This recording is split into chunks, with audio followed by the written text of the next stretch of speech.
What's going on, guys? This your boy John the Liquidator coming back with a major story. So it looked like famed NBA trainer Chris Brinkley has broken his silence about Caitlin Clark and potentially working with her to make a healthy recovery for the 2026 season. Guys, for this one here, we got to go all the way up to Indy. Let's get it. Let's go. Now, one thing about this story that is major, because Chris Brinkley is a phenomenal trainer. Now, some of you guys might not know this. Drew Hanlon is another phenomenal trainer.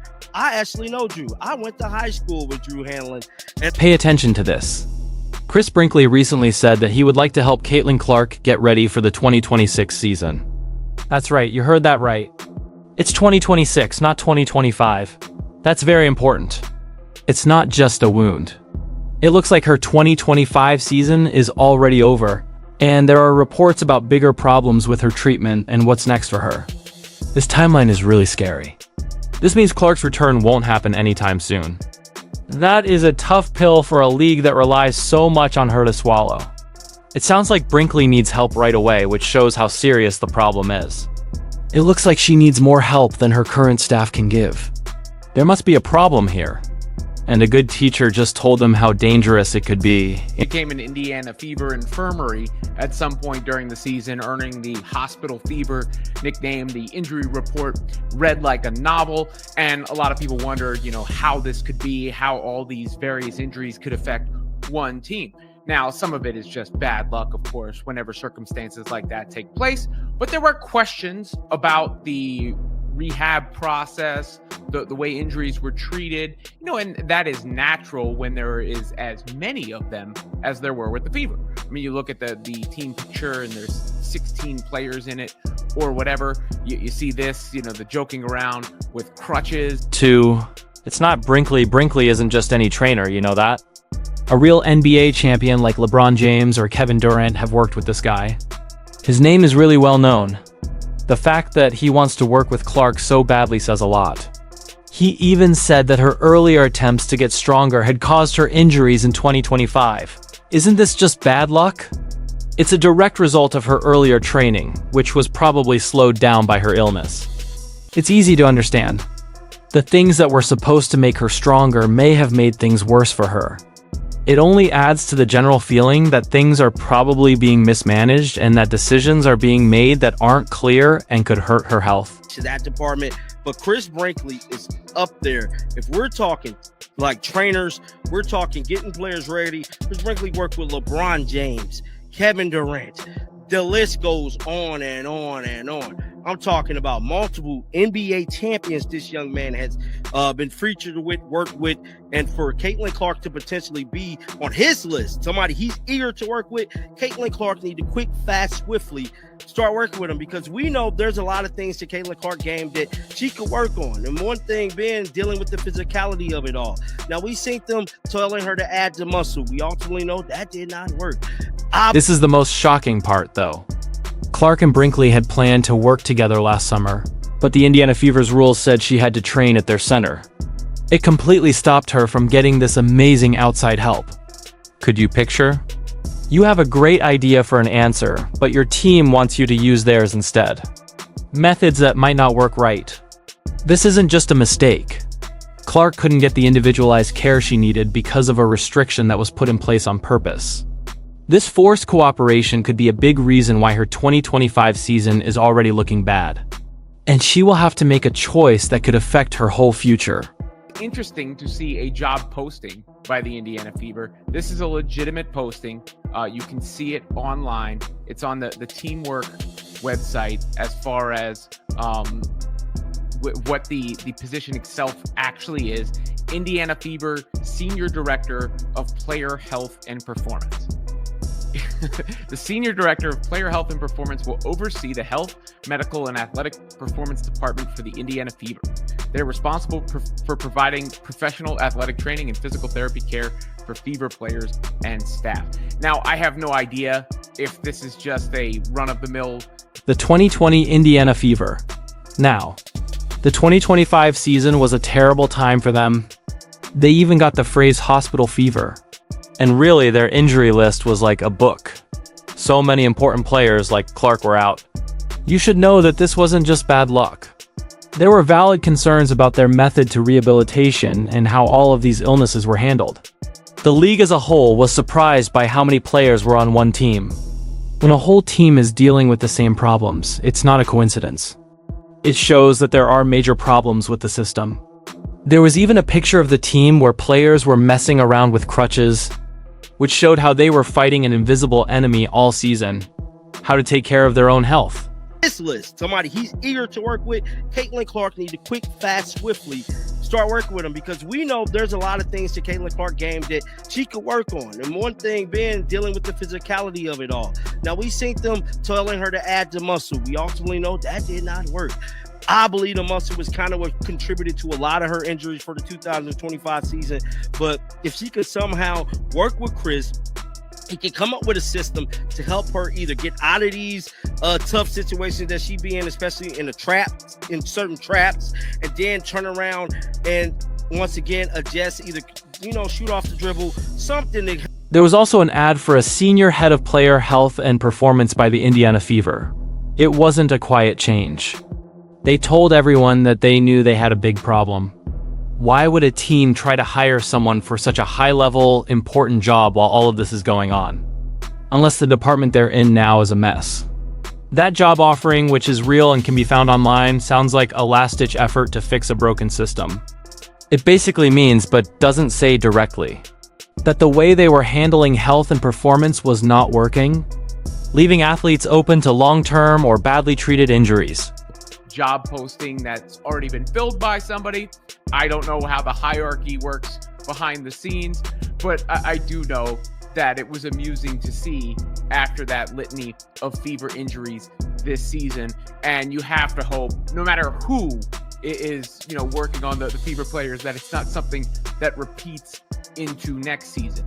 I mean, you even had Kelsey Mitchell going down at the very end of the year when she had nothing left. I mean, just absolutely nothing left. This is what she said to Sue Bird about that specific ordeal in the playoffs against Vegas. And negative blood flow. Here's something else. The job description for this new job is really long. It includes running the medical and health departments, as well as coming up with new ways to treat and rehabilitate patients.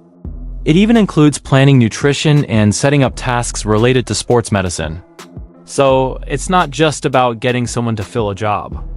This is a total reorganization and an open admission that the way the team cared for its players was badly done. This big of a rethink shows how bad the problems are.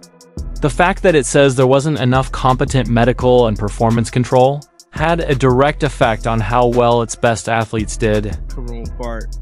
With Axe, she said, I think Caitlin Clark, next year, these are Fever shirt. She is restricted. Okay, here we go. But will Lexi Hall be wearing the Indiana Fever shirt? She's a restricted free agent this offseason for the very first time. She said, I'm a restricted free agent. So I think that changes things a little bit. I've loved my years here in Indiana. Obviously, without an uncertainty, you don't know what's to come. But I built a life here. I love this franchise. I love the people, the fans. So we'll see what comes if judged by the atmosphere. Right. Then there's Kelsey Mitchell's terrible injury in the playoffs against Vegas. Her piece is a disturbing first-hand account of the medical emergency caused by the fever. She said that she lost blood flow, her body shut down, she felt numb, and she couldn't move her feet. She said it felt like she was outside of her body. There wasn't a small change here. It was a terrible, frightening moment right there on the court, and she really thought the worst would happen. The way she showed herself freaking out, looking at her friends, and just breaking down mentally paints a realistic picture of terrible physical and mental pain. Her body was about to break. It wasn't just a physical breakdown. It was basically a terrible breakdown of the whole system. Nothing left. I mean, just absolutely nothing left. This is what she said to Sue Bird about that specific ordeal in the playoffs against Vegas. And negative blood flow. I didn't get any blood flow to my muscles, so my body just locked too. Like, I told the ref, I'm like, just keep, like, something's happening, like, stop the game. Like, I felt like I was going through an out-of-body experience. Like, I felt numb. I felt like I couldn't move my feet. And then I began to panic here because I'm like, wow, my feet's not moving. And then I looked up at AB and I looked up at Lexi, and, you know, we had gone through so many wars together that, you know, we just start off. Mitchell even says she felt frozen during the whole thing and thought she would never get better. And even though she was very fierce, she couldn't finish the game. This personal account of complete physical breakdown and mental pain shows how these injuries have a huge effect on both the body and mind of an athlete. The fact that she felt unprepared for what was going to happen, even though her body was telling her otherwise, shows how much stress and mental pain these medical problems were causing. It makes you question the system of support that is meant to keep these terrible things from happening. Man, that's the biggest talk of the hour, man. I'm gonna play a little bit of the video I did yesterday speaking about Adam Silver and this thing getting real, man. Get down in the comment section. Let me know y'all thoughts about this. Like always, man, shake the haters off. I'm out of here. Peace out. This is serious. This is very, very, very serious. The reason this is serious, not only just for the NBA, but for the WNBA as well. We know the WNBA is also being pretty much ran for the most part. and the big question is still not clear. It seems like one team has had a lot of problems, and one person, Mitchell, really messed up in the playoffs. It's hard to remember a single squad that had to deal with such serious physical setbacks. The results made it clear whether the previous management was good or not. All of these issues point to a much bigger problem with how the company handles player health in general. It set off a chain reaction that ruined team performance, made things hard for every athlete, and pretty much ruined any chance of a healthy tour. And then I began to panic here because I'm like, wow, my feet's not moving. And then I looked up at AB and I looked up at Lexi, and, you know, we had gone through so many wars together that, you know, we just start all like being emotional. Like, it was just like, oh my God, my feet's not moving. Like, I just kind of felt crazy. Like, I felt like, and then the end of it was the cramping and all that. But I just felt like I went on an out of body experience for like 7 seconds. I felt like my mind and my entire muscles on my body just left me. Like, it was weird. It was crazy. How scared were you? Like, what was going through your mind when things started to lock up? I saw some quotes saying you couldn't really... Also, remember that the WNBA is not the only league out there. It has a lot to do with the NBA. As an example, Adam Silver was very important in their big $2 billion television buy. Also, a lot of NBA owners also own WNBA teams, which makes it hard to tell who is watching who and who is responsible. Because of this, any big problems in the WNBA, especially those that affect player health and confidence, could have effects that reach far and wide. It might even be a sign of bigger problems in the world of professional hoops. A lot of money is at stake, and these leagues are so closely connected that problems in one can quickly spread to and affect the other. Situation with this illegal gambling thing with Chauncey Billups, Terry Rozier, and many other things has definitely took the sports world by storm. Me personally, I feel like this is going to be, if all of this information that has been released by the government is true, this is going to be the biggest sports scandal in the world ever. We're talking x-ray tables, see-through glasses, contacts, like it's the whole works, bruh. Players faking injuries. That's just a little bit. Now, this is where I feel like it's going to take place in the W. We know the NBA is also about to face a legal gambling problem that affects both players and staff. We're talking about claims about x-ray machines and glasses that let you see through them. Some people think this could be the biggest scam in sports history. Everything is already very complicated, and this just makes it worse. This kind of general corruption could hurt all parts of sports, including the health and safety of athletes. When the integrity of the game is compromised in such a basic way, it makes it easier for other kinds of abuse or neglect to happen. This makes the whole sabotage story about Clark seem even more plausible, right? That had to have been so scary. Yeah, I felt like I felt the worst of the worst is that I was paralyzed. I was like, wow, is this really how it's going to end? You know, because we competitors and we was just in a moment, and, you know, you love basketball, and, like, you know, the way the game was going, the way the series is going, the way, you know, the flow of everything at that time, I was just like, the least I thought I was going to do was finish the game. And I felt like, you know, a little piece of like, dang, like, Was I not ready for the moment? Is that why it didn't happen? I just had so many emotions, and I felt like, I didn't finish, but my team did. And I was just grateful that Now, this whole gambling scandal might have something to do with Caitlin Clark's health. A story in the Wall Street Journal months ago said that her civil rights were abused and that she was being targeted. And to be honest, this seems like the first thing that will fall in that direction. Could Clark's direct targeting, constant checking, constant hitting, and following injuries be part of a bigger, more evil plan? If that theory about the connection is true, it would turn what seemed to be separate events into a full-on conspiracy.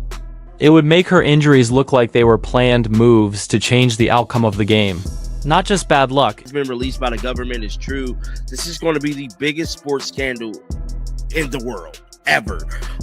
We're talking x-ray tables, see-through glasses, contacts, like it's the whole works, bruh. Players faking injuries. That's just a little bit. Now, this is where I feel like it's going to take place in the W. We know the Wall Street Journal released an article months ago about Caitlin Clark civil rights been violated, about them kind of targeting her, and people should be held accountable. Me personally, I feel like this is the first domino. Take note of how determined the speaker is. Caitlin Clark is America's sweetheart, and when people compare her to Taylor Swift, she becomes an instant celebrity that can't be touched. So if people thought she was being unfairly treated or hurt on purpose, there would be a huge public protest. The charges of targeting and sabotage are more serious. Because of this strong emotional interest in Clark, the outrage will be unbearable if this respected person is really being put down by her own team or even the league as a whole.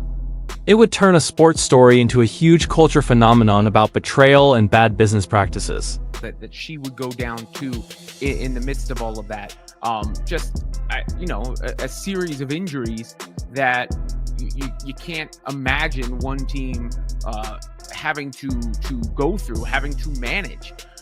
So whoever was managing it had a tough job, whether they were doing a great job or a horrible job. You got to hope that Fever core is healthy next year. Kelsey Mitchell, by the way, in that interview indicated essentially that she's going to be back. At least that was the read on it, and talked about, playing alongside Caitlin Clark and Aaliyah Boston. Yeah, I mean, you already talked a little bit about just like Caitlin, how she was coming in also. And here's something interesting. Even Lexi Hull, a restricted free agent for the Fever, isn't sure what will happen with her future. Even though she likes Indiana, she now calls it home. It was her way of saying, you don't know what's coming. The fact that a player who cares about the team and its fans feels unstable says a lot about how badly things are run in the organization. The administrative fever she mentioned shows that things are so rough inside that even loyal players aren't sure if they want to stay for the long run. It makes for a very upsetting environment and shows that the problems are deeper than just hurt players, affecting the team's security and morale as a whole. About them kind of targeting her, and people should be held accountable. Me personally, I feel like this is the first domino headed towards that direction, because I said it once and I say it again. Caitlin Clark is America's sweetheart. She's like Taylor Swift, bro. The speaker did look for information about the locker room part because it was the biggest talk of the hour, but they couldn't find anything in the piece. Wouldn't that be a sweet hint? It means there are some unspoken, maybe even embarrassing problems going on inside that aren't getting any better. There are some details that are just too explosive to be made public. It's important to note that it was kicked out. It means that the problems caused by the fever go beyond medical care and include how people interact with each other and work as a team. If the changing room is really as chaotic as they said it was, it adds another layer to the story of sabotage and hurts both mental and physical performance. Time to dwell. And I think I started to have a better shot efficiency because I started not thinking about it if I missed, because the way Kayla was playing and the way AB wanted to play, like, let's go. And that had always been how I played. And I'm like, I felt like a kid in the candy store. I'm like, ooh, I'm back with people that want to play fast. And it just, the pace alone was just like our thing. And then from there, our individual games, obviously, me being able to draw, being able to cut, and Caitlin see me, her ability to be able to pass, AB ability to be able to pass, which is underrated and people don't talk about. We just had different compliments of each other that worked out. Let's go back to Chris Brinkley's thoughts. He made it clear that Clark's past efforts to gain muscle were most likely a big reason. Why she was worried about getting hurt in 2025? Please don't guess. The person who wrote this has a lot of experience. This whole strategy, which may have been ordered by the team, hurt her health in a big way. There is a big flaw in her growth that turns what was meant to be strength into weakness. It's easy to see the irony. Even though people tried to make her stronger, she finally broke. The lack of care or bad strategy that put her season at risk before it even started is hard to ignore. Brinkley's exact offer to Clark is now a real lifesaver. He might come up with a plan to help her with her strength, changing how she shoots off the dribble and getting through tough game situations. It looks like she needs this kind of customized expert approach, which her current team probably can't give her because they have to go through required internal training. His plan is meant to fix the problems that led to her injuries and give her a clear path to healing and long-term success. It makes the huge difference between general team health and expert advice that is specifically tailored to each player. And a top trainer says that the team wouldn't let him work with Clark, which put her 2025 season at risk. When you put together all the pieces, the rumors of targeting and the bigger league scandals, you get a very bad picture. Is someone just not doing their job right, or is there something more evil going on? The near future for Caitlin Clark is uncertain because of situations that require her to give honest answers. The question is not whether or not her comeback was stopped, but who will gain from her absence.